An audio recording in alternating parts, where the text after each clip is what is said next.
ಎಲ್ಲರಿಗೂ ನಮಸ್ಕಾರ. ಈ ಸಲ ವರಮಹಾಲಕ್ಷ್ಮಿ ಹಬ್ಬಕ್ಕೆ ಮನೆ ಬಾಗಿಲಿಗೆ ಹೊಸ ತೋರಣನ ತಂದು ಹಾಕಿದ್ದೀನಿ. ಪ್ರತಿ ಸಲ ಹೂವಿನ ತೋಮಾಲೆ ಹಾಕ್ತಿದ್ವಿ, ಅಷ್ಟೊಂದು ಹೂವು ವೇಸ್ಟ್ ಮಾಡೋಕ್ಕೆ ಬೇಜಾರಾಯಿತು. ಅದಕ್ಕೆ ಈ ಸಲ ವಾಷಬಲ್ ತೋರಣನ ತಂದಿದ್ದೀನಿ. ಜೊತೆಗೆ ಹೊಸಲಿಗೆ ರಂಗೋಲಿ ಸ್ಟಿಕ್ಕರ್ಸ್ನು ಅಂಟಿಸಿದ್ದೀನಿ. ಸೊ ದೇವ್ರ ಜೊತೆಗೆ ಮನೆ ಬಾಗಿಲಿಗೂ ಮೇಕ್ ಓವರು. ಇಲ್ಲಿ ನಮ್ಮ ಅನಿಲು ನೈವೇದ್ಯಕ್ಕೆ ಗುಳ್ಪಾವಟೆ ಮಾಡೋಣ ಅಂತ ಇದ್ದೀನಿ. ಅದಕ್ಕೇ ಕೊಬ್ಬರಿ ತುರ್ಕೊಡ್ತಿದ್ದಾರೆ. ಇಲ್ಲಿ ಮಿಕ್ಕಿದ ಸಾಮಾನುಗಳನ್ನೆಲ್ಲ ಟೇಬಲ್ ಮೇಲೆ ಹರಡ್ಕೊಂಡು ಕೂತಿದ್ದೀನಿ. ಮಾಡಬೇಕಲ್ಲ ಎಲ್ಲ ರೆಡಿ. ಲಕ್ಷ್ಮಿ ಮುಖವಾಡ ಕಟ್ಟೋದಕ್ಕೆ ತೆಂಗಿನಕಾಯಿ ರೆಡಿ ಮಾಡಬೇಕಲ್ಲ, ಒಂಚೂರು ರೆಡಿ ಮಾಡಿಕೊಡೋದಕ್ಕೆ ಅನಿಲ್ನ ಕೇಳಿದೆ. ಸೊ ಅವರು ಹೊಸ ಐಡಿಯಾ ಮಾಡಿ ತುರಿಮಣೆಯಿಂದ ಆ ತೆಂಗಿನಕಾಯಿ ಗುಂಜೆಲ್ಲ ತೆಗಿತಾ ಇದ್ದಾರೆ. ಈ ಥರ ನಾನು ಯಾವತ್ತೂ ಮಾಡೇ ಇಲ್ಲ. ಹೊಸ ಐಡಿಯಾ ಮಾಡಿಬಿಟ್ರಿ ಇವತ್ತು. ನಾನು ಪ್ರತಿ ಸಲ ಚಾಕುನಲ್ಲಿ ಕೆರಿತಾ ಕೂತಿರ್ತಾಯಿದ್ದೆ. ನೀವು ಹೆಂಗೆ ಮಾಡ್ಕೋತೀರಾ ಇದನ್ನು? ನೀವು ಏನಾದ್ರು ಹೊಸ ಐಡಿಯಾ ಮಾಡಿದ್ರೆ ಹೇಳಿ. ನೆಕ್ಸ್ಟ್ ಟೈಮ್ ನಾನು ಅದನ್ನು ಟ್ರೈ ಮಾಡ್ತೀನಿ ಖಂಡಿತವಾಗ್ಲೂ. ಸೊ ಇವಾಗ ತೆಂಗಿನಕಾಯಿ ರೆಡಿ ಆಗಿದೆ. ಈಗ ಅದಕ್ಕೆ ಚೆನ್ನಾಗಿ ಅರಿಶಿನ ಹಚ್ಚಿ ಇಡೋದು. ನನಗೆ ಅರಿಶಿನ ಹಚ್ಚೋದು ಅಂದರೆ ಭಲೇ ಇಷ್ಟಪ್ಪ. ಕೈಯಲ್ಲಿ ಅರಿಶಿನದ ಘಮ ಉಳ್ಕೊಳುತ್ತಲ್ಲ, ಏನೋ ಒಂಥರ ಖುಷಿ ಆಗುತ್ತೆ. ಸೊ ತೆಂಗಿನಕಾಯಿ ಎಲ್ಲ ರೆಡಿ ಮಾಡಿ ಇವಾಗ ಬೊಟ್ಟಿಟ್ಟು ಇಟ್ಕೊಳ್ಳೋದು. ಬೆಳಗ್ಗೆ ಪೂಜೆ ಮಾಡೋದಕ್ಕಿಂತ ಮುಂಚೆ ಮುಖವಾಡ ಕಟ್ಟಿ ಅವಳ ಕಳಶ ಸ್ಥಾಪನೆ ಮಾಡೋದು. ವರಮಹಾಲಕ್ಷ್ಮಿ ಹಬ್ಬದ ಮೋಸ್ಟ್ ಇಂಪಾರ್ಟೆಂಟ್ ಕೆಲಸ ಅಂದರೆ ಲಕ್ಷ್ಮಿಗೆ ಸೀರೆ ಉಡಿಸೋದು. ಈಗ ಅದೇ ನಡೀತಾ ಇದೆ. ಈ ಸಲದ ಸೀರೆ ತುಂಬ ವಿಶೇಷವಾದ್ದು. ನಮ್ಮ ರ್ಯಾಪಿಡ್ ರಶ್ಮಿ ಇದ್ದಾಳಲ್ಲ, ಅವಳ ರಾಧಾ ಸ್ಟೋರಿಂದ ಈ ಸೀರೆನ ನನಗೆ ಕೊಟ್ಟಿರೋದು. ಇದು ಸುಗಂಧ ಭರಿತ ಸೀರೆ, ಅಂದರೆ ನೇಯ್ಬೇಕಾದ್ರೆ ಇದರಲ್ಲಿ ಶ್ರೀಗಂಧನ ಹಾಕ್ಬಿಟ್ಟು ನೇಯ್ತಿದ್ದಾರೆ. ಸೊ ಹಾಗಾಗಿ ಮನೆ ಭರ್ತಿ ಈ ಸೀರೆಯ ಘಮ ಇದೆ. It's very special. Thank you so much Rapid. So ಲಕ್ಷ್ಮಿಗೆ ಸೀರೆ ಉಡ್ಸಾಗಿದೆ, ಅಲಂಕಾರ ಮಾಡಾಗಿದೆ. ಕಳಶದಲ್ಲಿ ಏನೂ ಹಾಕಿಲ್ಲ, ಈಗಲೇ ಬೆಳಗ್ಗೆ ಹಾಕ್ತೀನಿ. ಅದಾದಮೇಲೆ ತೆಂಗಿನಕಾಯಿ ಮುಖವಾಡ ಕಟ್ಟಿ ಕಳಶ ಸ್ಥಾಪನೆ ಮಾಡೋದು. ಇವತ್ತು ನೈವೇದ್ಯಕ್ಕೆ ಗುಳ್ಪಾವಟೆ ಮಾಡ್ತಾಯಿದ್ದೀನಿ. ಇದನ್ನು ನಮ್ಮ ಅಜ್ಜಿ ತುಂಬ ಮಾಡೋರು, ಅಮ್ಮ ತುಂಬ ಮಾಡೋರು. ನಮ್ಮ ಅಕ್ಕಂಗೆ ಫೇವ್ರೆಟ್ ಸ್ವೀಟ್ ಇದು. ನಾರ್ಮಲಾಗಿ ಎಲ್ಲರೂ ಒಬ್ಬಟ್ಟು ಗಿಬ್ಬಟ್ಟು ಮಾಡ್ಕೋತೀವಿ, ಬಟ್ ಈ ಸಲ ಬೇರೆ ಏನಾದ್ರು ಹಳೇ ಸ್ವೀಟು, ನಾವು ಚಿಕ್ಕವರಿದ್ದಾಗ ಏನು ತಿಂತಿದ್ವಿ, ಅಜ್ಜಿದು ಏನು ಮಾಡ್ತಿದ್ರು ಅದನ್ನು ಮಾಡೋಣ ಅಂದ್ಕೊಂಡೆ. ಸೊ ಗುಳ್ಪಾವಟೆ ಮಾಡ್ತಾಯಿದ್ದೀನಿ. ಏನಿಲ್ಲ, ಇದು ಗೋಧಿ, ರವೆ, ಬೆಲ್ಲ, ಕೊಬ್ಬರಿ, ತುಪ್ಪ ಇಷ್ಟೇ. ಇಷ್ಟು ಹಾಕಿ ಅದನ್ನು ಗೊಟಾಯಿಸಿ ಅದನ್ನು ಉಂಡೆ ಕಟ್ಟಿಡೋದು. ಎರಡು ನೈವೇದ್ಯನ ಮುಗ್ದಿದೆ. ಇಲ್ಲಿ ಗುಳ್ಪಾವಟೆ ನೋಡಿ ಹಿಂಗಿದೆ. ಇದನ್ನು ಉಂಡೆ ಕಟ್ಟು ಕೊಡ್ಬೋದು, ಇಲ್ಲ ಹಾಗೇನೋ ಕೊಡ್ಬೋದು. ಆ್ಯಂಡ್ ಇವಾಗ ಶಾವಿಗೆ ಪಾಯಸ ಮಾಡಿದ್ದೀನಿ. ಪಾಯಸ ಬೇಕಾ? ಸೊ ನೈವೇದ್ಯ ಎರಡು ಸುಂದರ ನೈವೇದ್ಯ ರೆಡಿ ಇದೆ. ಇವಾಗ ನೆಕ್ಸ್ಟು ಹೊಸಲು ಪೂಜೆ ಮಾಡಿಕೊಂಡು ಲಕ್ಷ್ಮೀ ಮಕ್ಕಳನ್ನ ಕೂರಿಸೋದು, ಆಮೇಲೆ ಪೂಜೆ ಮಾಡೋದು. ಓಕೆ. ಏನಮ್ಮ ಏನಿದು? ಕ್ಯಾಮ್ರಾ ತೆಗೆದು ಓಡೋಗ್ಬಿಡ್ತಾಳೆ ಕಣೆ. ಸೊ ಮುಖವಾಡ ಕಟ್ಟಿದ್ದೀನಿ. ತೆಂಗಿನಕಾಯಿಗೆ ಕಳಶ ರೆಡಿ ಇದೆ.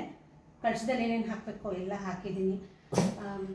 ನೀರು, ತುಳಸಿ, ಅರಿಶಿನ, ಕುಂಕುಮ, ಅಕ್ಷತೆ, ಖರ್ಜೂರ, ಬೆಳ್ಳಿ ಲಕ್ಷ್ಮಿ ಕಾಯಿನ್ನು, ಚೂರು ಹೂವು ಎಲ್ಲ 5 ವಿಳ್ಯದೆಲೆ ಇಟ್ಟಿದ್ದೀನಿ.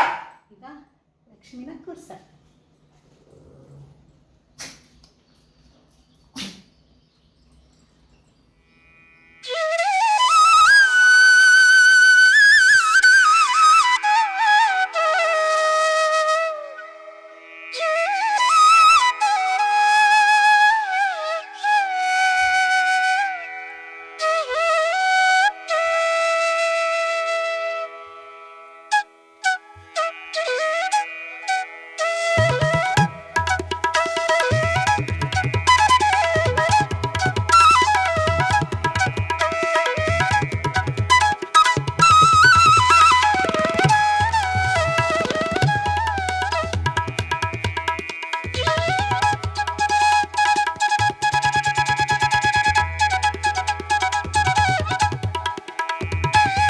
ಸಾಂಗೋಪಾಂಗವಾಗಿ ಶಾಸ್ತ್ರೋಕ್ತವಾಗಿ ಯಾವ ವಿಘ್ನಗಳು ಇಲ್ಲದೆ ಷೋಡಶೋಪಚಾರದೊಂದಿಗೆ ನಮ್ಮ ವರಮಹಾಲಕ್ಷ್ಮಿಗೆ ಚೆನ್ನಾಗಿ ಈ ಸಲ ಪೂಜೆ ಮಾಡಿದ್ವಿ.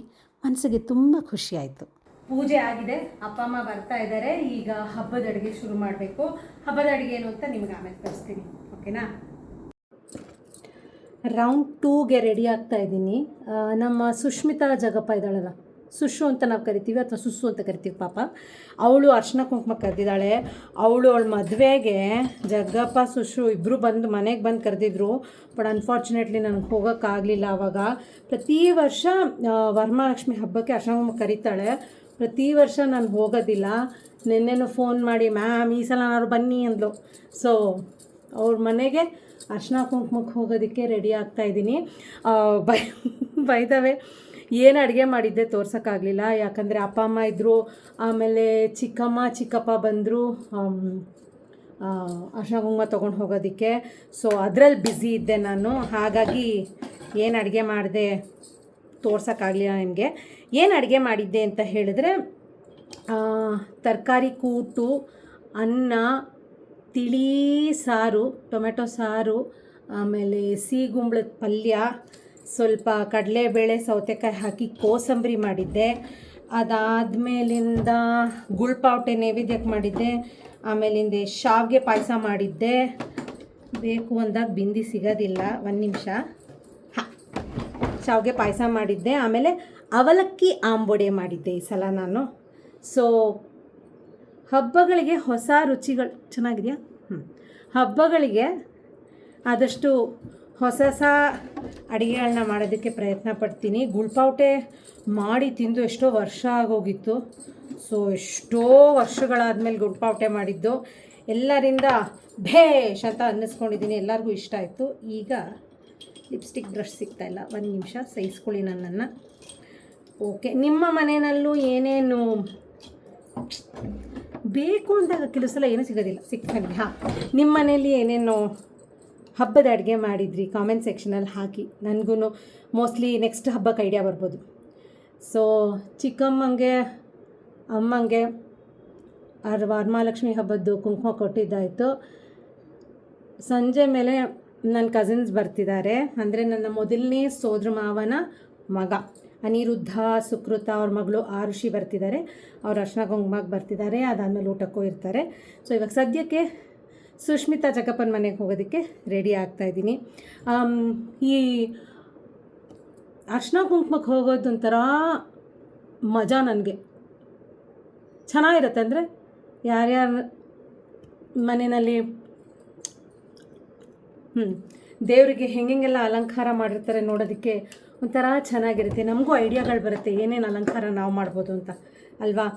ನಿಮ್ಮನೇನಲ್ಲೂ ವರಮಹಾಲಕ್ಷ್ಮಿ ಹಬ್ಬಕ್ಕೆ ಹೊಸದಾಗಿ ಏನೇನು ಅಲಂಕಾರ ಮಾಡಿದ್ರಿ ಹೇಳಿ ಆಯಿತಾ ನನಗೆ. ಹಾಂ, ಹಬ್ಬದ ಅಡುಗೆ ಏನು ಮಾಡಿದ್ರಿ ಅದನ್ನು ಹಾಕಿ. ಓಕೆ, ಸೊ ಇವಾಗ ಸುಶ್ರು ಮನೆಗೆ ಹೋಗ್ತಾಯಿದ್ದೀನಿ. ಹ್ಯಾಂಡ್ ಕ್ರೀಮ್ ಹಚ್ಕೋಬೇಕು ಅಷ್ಟೇ. I am ready. ಈ ಸೀರೆನೂ ಜೈಪುರಲ್ಲಿ ತೊಗೊಂಡು ಎಷ್ಟೋ ವರ್ಷ ಆಗೋಗಿದೆ. ಉಟ್ಕೊಂಡೇ ಇರಲಿಲ್ಲ. ಬ್ಲೌಸ್ ಹೊಲಿಸಿ ಇಟ್ಟಿದ್ದೆ. ಈ ಬ್ಲೌಸನ್ನು ಬೇರೆ ಸೀರೆಗಳಿಗೆ ಹಾಕ್ಕೊಂಡು ಓಡಾಡ್ತಿದ್ದೆ. ಈ ಸೀರೆನೂ ಉಟ್ಟೇ ಇರಲಿಲ್ಲ. ಸೊ ಹಬ್ಬದ ದಿನ ಹೊಸ ಸೀರೆ ಉಡೋಣ ಅಂತ ಅಂದ್ಕೊಂಡು ಉಟ್ಕೊಂಡಿದ್ದೀನಿ. ಬೆಳಗ್ಗೆ ಉಟ್ಕೊಂಡಿದ್ದ ಸೀರೆನೂ ಅಷ್ಟೇ ಆಯಿತಾ. ನನ್ನ ಕಸಿನ್ ಮದುವೆಗೆ ಹುಟ್ಟಿದ್ದು, ಅದಾದಮೇಲೆ ಉಟ್ಟೇ ಇಲ್ಲ. ಸೊ ಇವತ್ತು ಉಟ್ಟೆ ಅದನ್ನು. ಸೊ ಮನೇಲಿರೋ ಎಲ್ಲ ಒಳ್ಳೊಳ್ಳೆ ಸೀರೆಗಳನ್ನೂ ಉಡಾಯಿಸ್ಬಿಡೋಣ ಅಂತ ಡಿಸೈಡ್ ಮಾಡಿದ್ದೀನಿ. ಅವತ್ತಿಗೆ ಅಂತ ಏನು ಇಟ್ಕೊಳ್ಳೋಣ ಅಲ್ವಾ. ನಮ್ಮನೆ ಹಬ್ಬಕ್ಕೆ ನಾವೇ ಗ್ರ್ಯಾಂಡಾಗಿ ಕಾಣಬೇಕು. ಹೇಗೆ ದೇವ್ರಿಗೆ ಅಲಂಕಾರ ಮಾಡ್ತೀವೋ ನಾವೂ ಅಲಂಕಾರ ಮಾಡ್ಕೋಬೇಕು. Okay, I am ready. ಎಲ್ಲಿ ಚೆನ್ನಾಗಿ ಕಾಣ್ತಾ ಇದ್ದೀನಾ? ಚೆನ್ನಾಗಿದೆಯಾ? ಕಣ್ಣಿಗೆ ಕಪ್ಪು ಹಚ್ಕೊಂಡಿಲ್ಲ. ಕಪ್ಪು ಹಚ್ಕೊಂಡು ಸುಷ್ಮಿತಾ ಮನೆಗೆ ಹೊರಡೋದು. ಸುಷ್ಮಿತಾ ಜಗ್ಗಪ್ಪನ ಮನೆಗೆ ಬಂದಿದ್ದೀವಿ. ಅವರ ಮನೆಯಲ್ಲಿ ವರಮಹಾಲಕ್ಷ್ಮಿನ ಎಷ್ಟು ಚೆನ್ನಾಗಿ ಕೂರಿಸಿದ್ದಾರೆ ನೋಡಿ. ಅಲಂಕಾರ ಎಷ್ಟು ಚೆನ್ನಾಗಿದೆ. ಆಮೇಲೆ ಈ ಗೊಂಬೆಗಳನ್ನ ಪ್ರತಿ ವರ್ಷ ಅವಳು ಅಲಂಕಾರಕ್ಕೆ ಇಡ್ತಾಳೆ. ನಾನು ನೋಡಿದ್ದೀನಿ ಅದನ್ನ. ಈ ಮುದ್ದಾದ ಜೋಡಿಗೆ ನಮ್ಮ ಲಕ್ಷ್ಮಿ ಕೈ ತುಂಬ ಆಶೀರ್ವಾದ ಮಾಡಲಿ. ಎಲ್ಲರಿಗೂ ವರಮಹಾಲಕ್ಷ್ಮಿ ಹಬ್ಬದ ಹಾರ್ದಿಕ ಶುಭಾಶಯಗಳು. ಲಕ್ಷ್ಮಿ ನಿಮ್ಮ ಮನೆಯಲ್ಲಿ ಸದಾ ನೆಲೆಸಿರಲಿ. ಪ್ರತಿ ವರ್ಷ ಇಷ್ಟೇ ಸಂಭ್ರಮವಾಗಿ ನೀವೆಲ್ಲರೂ ವರಮಹಾಲಕ್ಷ್ಮಿ ಹಬ್ಬನ ಆಚರಿಸುವಂಥ ಶಕ್ತಿ ಅವಳು ನಿಮಗೆ ಕೊಡಲಿ ಅಂತ ನಾನು ಬೇಡ್ಕೋತಾ ಇದ್ದೀನಿ.